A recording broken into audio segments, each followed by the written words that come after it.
বছরের এই সময়টার জন্য পার্বত্য চট্টগ্রামবাসী অধীর আগ্রহে অপেক্ষায় থাকেন। সবুজ পাহাড় নতুন বছরের আগমনীতে হয়ে ওঠে উৎসবমুখর। পুরো এক বছরের অধীর আগ্রহের অবসান ঘটেছে। রোববার ভোরে সূর্য ওঠার সাথে সাথে ৩ পার্বত্য জেলা পরিণত হয়েছে উৎসবের জনপদে। বান্দরবানের সাঙ্গু নদীতে ফুল ভাসানোর মধ্য দিয়ে শুরু হয়েছে চাকমা ও তঞ্চঙ্গা সম্প্রদায়ের বিজু ও বিশু উৎসব। পুরনো বছরের সব হতাশা, গ্লানি আর দুঃখকে বিদায় জানিয়ে নতুন বছরের সুখ, শান্তি ও সমৃদ্ধির প্রত্যাশায় পাহাড় জুড়ে ছড়িয়ে পড়েছে উৎসবের আমেজ।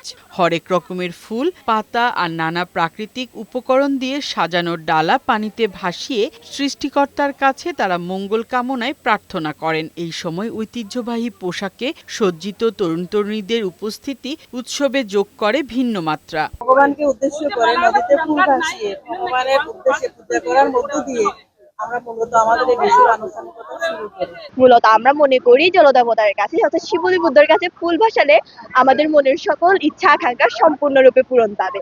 ৩ দিন ব্যাপী এই উৎসবে রয়েছে ঐতিহ্যবাহী ঘিলা খেলা, নানা রকমের সবজি দিয়ে পাচন রান্না সহ নানা আনুষ্ঠানিকতা। প্রতি বছরের মতো এবারও উৎসবটি শান্তিপূর্ণ ও আনন্দঘন পরিবেশে উদযাপনের প্রত্যাশা সবার। এদিকে রাঙ্গামাটি জেলায় ক্ষুদ্র নৃগোষ্ঠীর পল্লীগুলো এখন উৎসব মুখর। জেলার ত্রিপুরা সম্প্রদায় বৈশুক, মারমা সম্প্রদায়, সাংরাই এবং চাকমা সম্প্রদায় বিজু পালন করে থাকেন। ফুল বিজুর প্রথম দিনে আজ ভোর থেকেই পল্লীর তরুণ তরুণীরা জলে দেবতার সন্তুষ্টি কামনা করে নদীতে ফুল ভাসায়। প্রতিটি ঘর সাজানো হয় ফুল দিয়ে। পুরান বছরকে বিদায় দিয়ে নতুন বছরকে স্বাগতম জানানোর জন্য ঘাটে আসলাম। দুঃখ কষ্ট ভুলে যেন সামনের বছরটা যেটা আসবে ওইটা যেন খুব ভালোভাবে কেটে যায়। সবাইকে ফুল বিজুর শুভেচ্ছা। এদিকে পার্বত্য জেলা খাগড়াছড়িতে পাহাড়ের ক্ষুদ্র নৃগোষ্ঠীর প্রধান সামাজিক উৎসব বিজু, সাংরাই, বৈশুর বর্ণাঢ্য সূচনা হয়েছে। ভোরে চাকমা সম্প্রদায়ের ঐতিহ্যবাহী ফুল ভাসানোর মধ্য দিয়ে শুরু হয় এই প্রাণের উৎসব।